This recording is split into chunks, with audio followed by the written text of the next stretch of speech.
আসসালামু আলাইকুম কাছের মানুষ, সুস্বাগতম ঘুরছে জীবন র্যাম্বলিংয়ে। আশা করি সবাই ভালো আছেন। আজকে আপনাদের নিয়ে যাব আলমডাঙ্গায়। কথিত আছে আলমডাঙ্গা উপকণ্ঠে আসামনগর আলম ফকির নামে এক সাধক বাস করত। তার নাম অনুসারেই দেওয়া হয় আলমডাঙ্গা।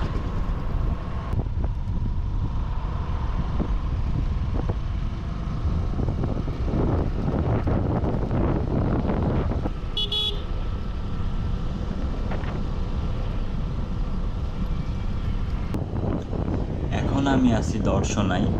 এই এলাকায় অনেকেরই পছন্দীয় পানি তৈরি ও বিক্রি হয়। এখানেই চিনিকল কেরু অ্যান্ড কোম্পানি অবস্থিত।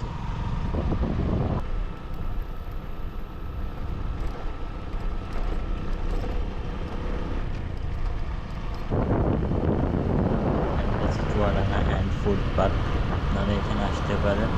আমাদের একটি ভিডিও দেওয়া আছে। জেলা চুয়াডাঙ্গায় আছি। আমার ডান হাতে আছে চুয়াডাঙ্গা কোর্ট।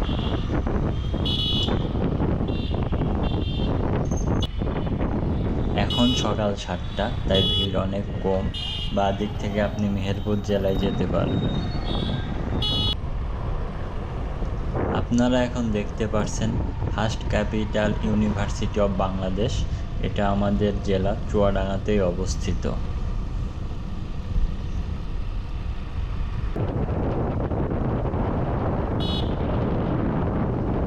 আলমডাঙ্গায় চলে এসেছি।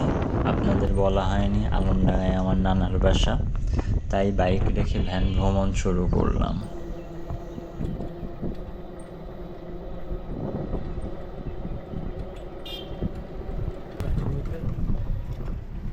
কিছু আছে নাকি?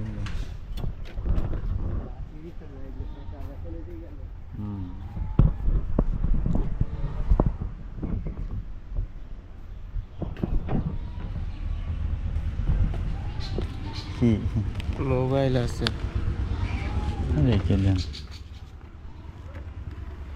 পোস্ট করবেন এখনই।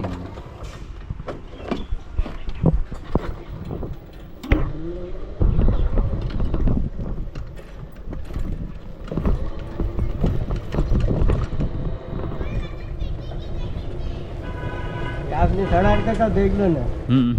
ঠিক আছে, একা আল্লাহ ছাড়া আপনি এইটাই। তার নসিবে যদি থাকে সে পাবে। অবশ্যই। আমি তো তোর থেকে আল্লাহ দেখলে আর আপনি দেখলেন, এইটাই। আর বাদ বাকি কেউ দেখেনি। এবার কি আছে, কারণ আমার টাকা মতো খাতে খাতে কি হয়ে গেছে।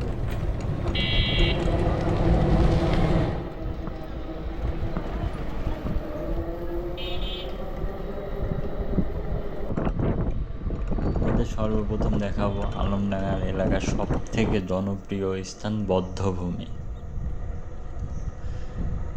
আলমডাঙ্গা বাস স্ট্যান্ড থেকে 20 টাকা ভ্যান বা অটো ভাড়া দিয়ে চলে যেতে পারবেন আলমডাঙ্গা বধ্যভূমিতে।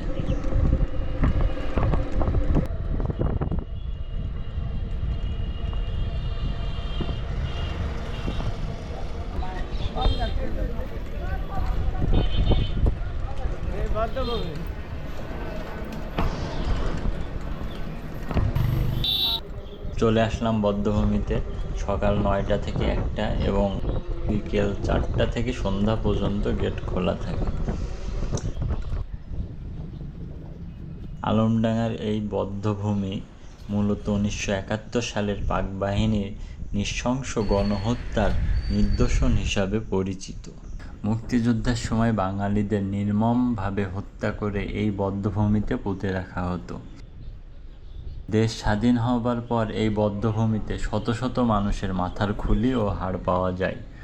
1912 সালে তরুণ প্রজন্মের কাছে পাক বাহিনীর নির্যাতনের ইতিহাস তুলে ধরার লক্ষ্যে আলমডাঙ্গা বধ্যভূমিতে স্মৃতিস্তম্ভ ও কমপ্লেক্স নির্মাণ করা হয়।